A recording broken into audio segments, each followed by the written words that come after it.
What's up, everybody? I got this GTS model number 4 stamping machine dirt cheap at auction, but it was in really bad shape and it was jammed up and wouldn't even move. So I'm going to show you how I got it back into working condition.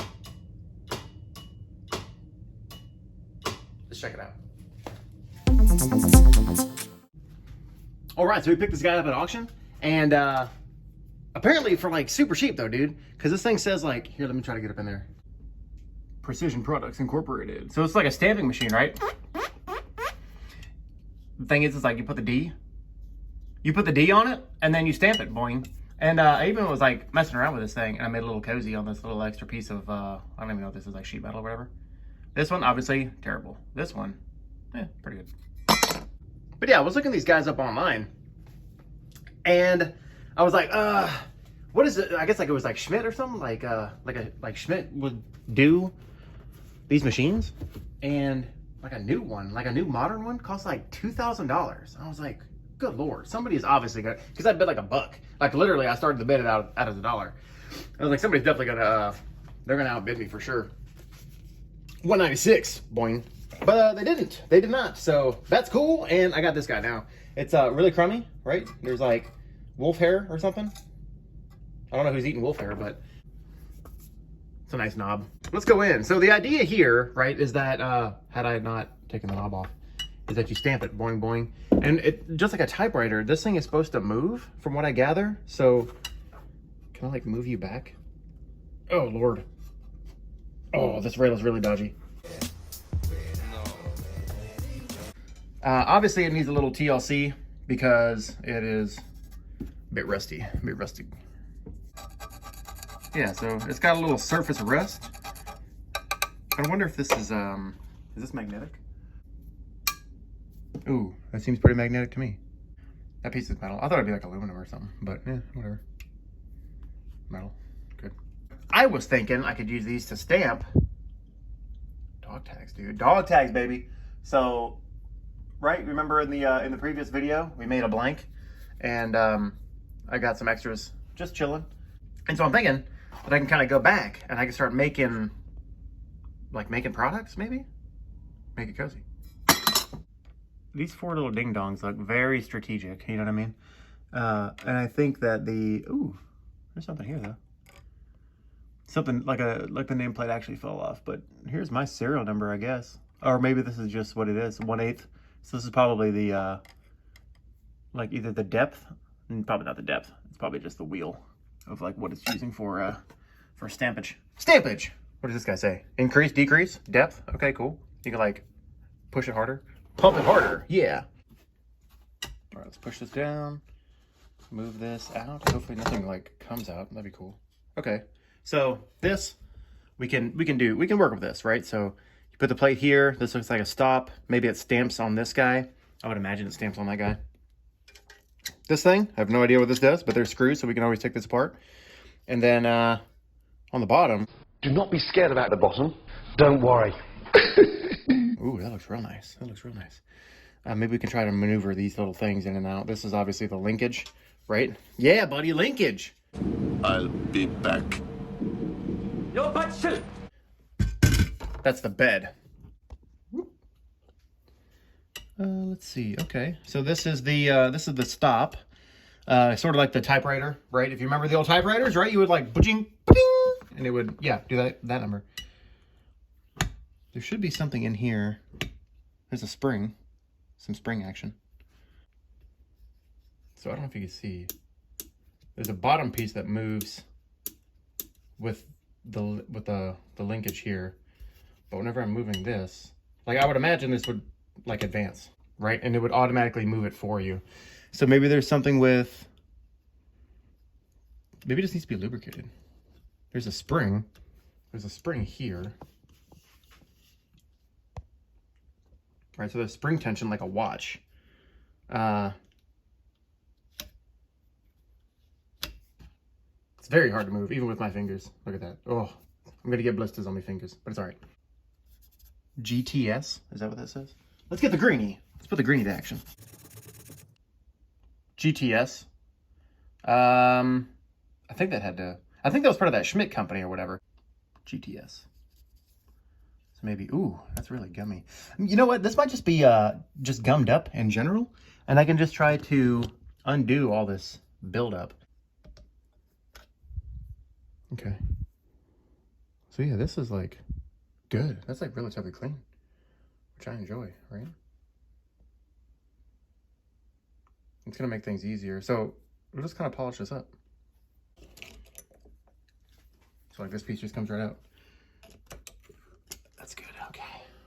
This piece, boom. As such. Probably gotta be careful with my fingers. But, oh yeah, there you go, see? Ja, das Schmidt. Ooh, with a love heart. See? I knew it was meant to be. All right, so let's get into the restoration, which is just going to be for functionality. This isn't going to be like one of those bling bling ones. And so the wheel comes off, right, the stamping wheel, and there's a little superficial rust on the back and a little bit on the front, so I'm going to go ahead and get that squared away right there so everything's nice and smooth, right? There's still a little bit of pitting, but I'm not going to go, like I said, all A-bomb on it. But easy pie. Easy as pie or cake, and we're going to clean that up. So, whoop, just like that, right? So not a lot of ins and outs about restoration. It's just gummy, and I just wanted to make sure that it was properly lubricated. The wheel moves, the spring is going to tighten, and then we can work on the bed of the machine itself, which is way more grody than the innards, and that's okay. So this little piece just unscrews. This is just like to clamp your metal plate down or whatever you're going to be stamping. Not too shabby. And then there's the indentations for it to maneuver up and down. These knobs are super gummed up, and I had to let them kind of soak a little bit with some oil just so that I can get them moving. And again, just like I said, right, a little bit of movement leads to a lot of movement, which is good. So we got all those taken care of, and we can remove those so that we can move on to the next part, which is getting that the stamping plate off. So like I said before, the bottom is really nice, and there are these two screws that are holding this in place. I'm not going to worry about the linkage because it's in great condition, and that is that. So with this piece being so seized, I'm just going to get a block of wood and knock it out. There you go. And so that's really, really bad, and we want to make sure that that is going to be appropriately, you know, functional. And with a little bit of scrubbage with the that's a 220 grit sandpaper, I just removed a lot of that superficial rust, especially around the little bit right there. Take it back with a greenie, get it nice and smooth, and we do the same for the bed. And again, there's a lot of pitting, but you know what? It's good enough. So I know it may not look it, but this guy is a world of difference better. There's a lot of pitting and like maybe some sort of coating that this thing had, because I noticed that there was some bubblage right here. But this, like I said, this is leaps and bounds better. Backside wasn't really too bad. I just kind of hit it with some buffing. This guy, you saw how hard it was for me to get it out. Boop. Look at that. It's good. It's a goodie. So this will go back in. With this guy, there was a nick in here. I'm wondering if that's what was causing some issues. That's why I have the file on the table, because I just kind of rounded that back out. It had like a gouge that was like uplifting some of the side metals and so forth.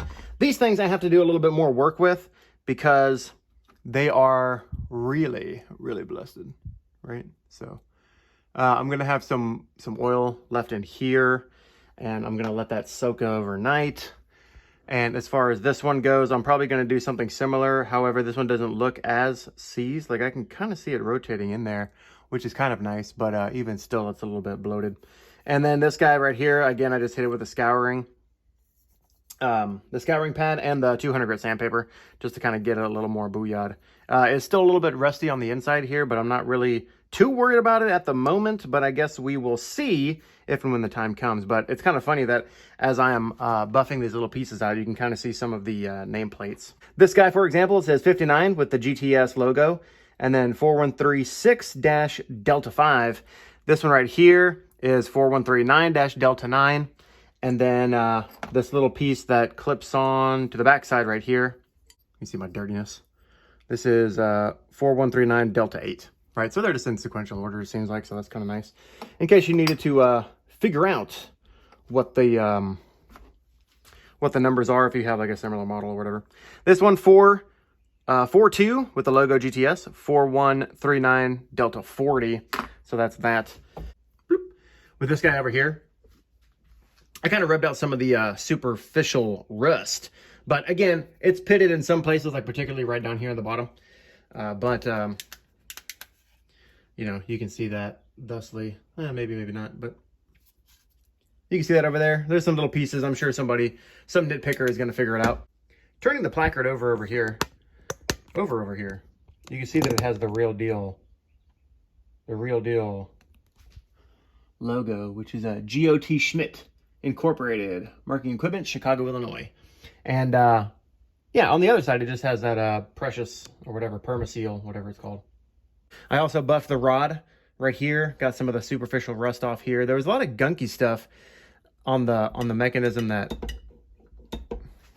is supposed to advance. Obviously, I didn't do anything with the spring because I was afraid the tension was gonna, like if you ever take apart a pocket watch when you're a kid and then your dad gets really angry at you and yells, but you know.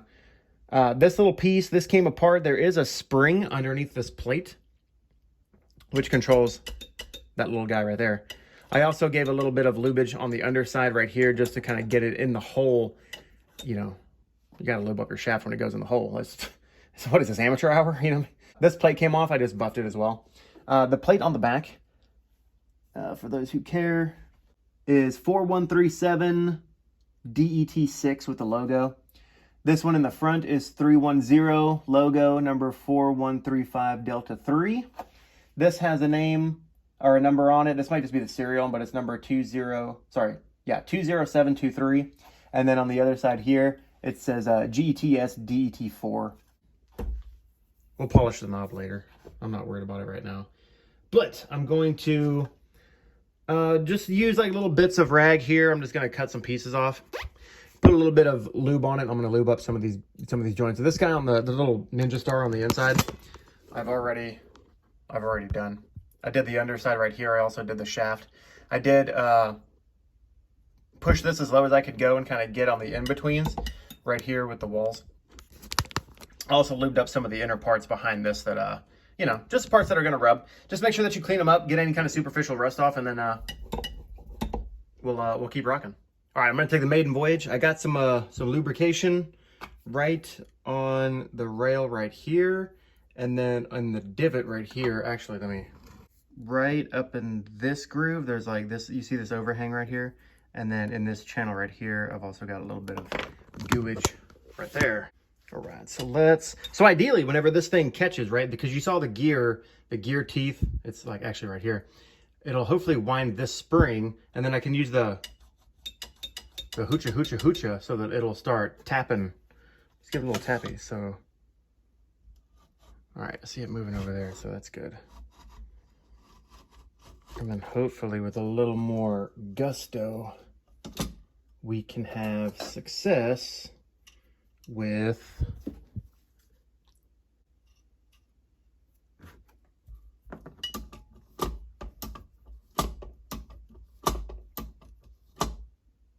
and then it'll stop. Okay. But I don't want it to stop there. Unless there's something underneath that it catches on, which that might be true. So let me stick that. Yeah, okay, good. So that little stop on the set screw over there, it'll catch it on this side, which is good. And then it'll spring back to whatever position, and then we can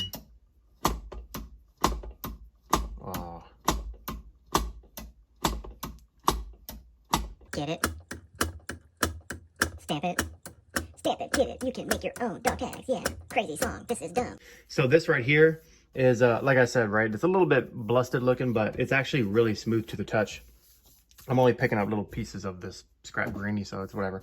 Right, so we'll clean it up. And then just like a typewriter, whip it back in over here. And then I can also move this.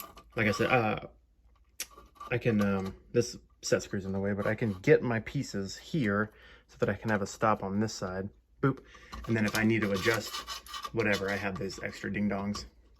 I got these loose with a little bit of coercion and grease, so that is nice. Actually, I might want to do like a test run. Maybe I'll take the original Cozy and just, yeah, well, let's take it for a run right here. So we got the K on top, and then we can just stamp. K-O-Z. I, or I could do a Y. Focus in. All right. So obviously this is where it jumped, but the spacing is still pretty dope. I just need to get something to clamp on the inside here. I have this spare booyah. You know what I mean? You could just like, is there a rail on this side? There is. So what if I did something like this? So I just took the extra ding dong that was over here and I can put it over here, right? And I can also even line it up so that maybe if I do have like a little thingy, I can keep it in position from the top and from the bottom.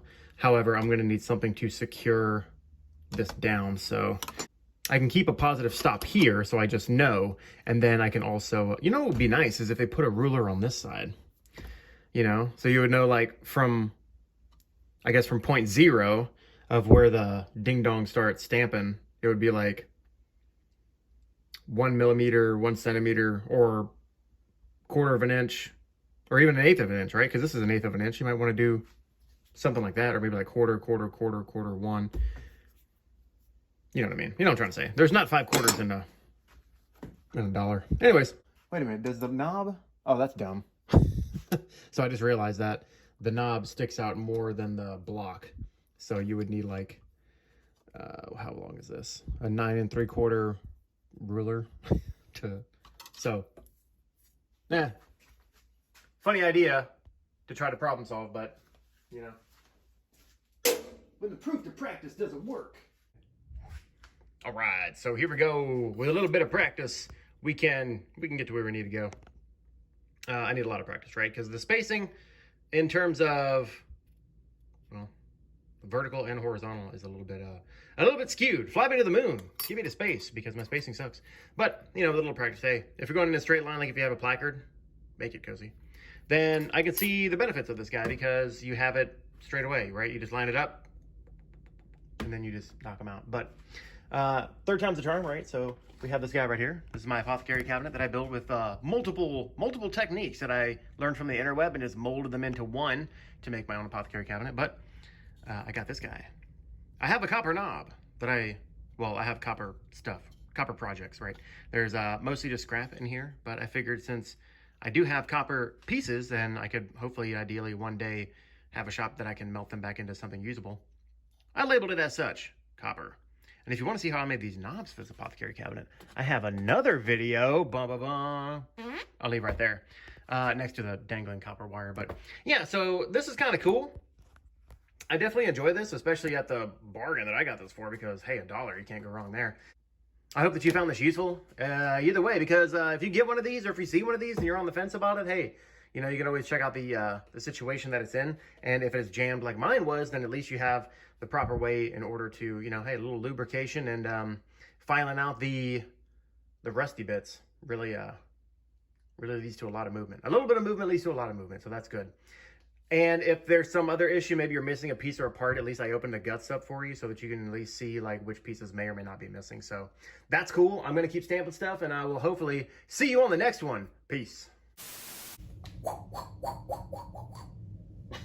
That's so dumb. We got this guy back into working condition.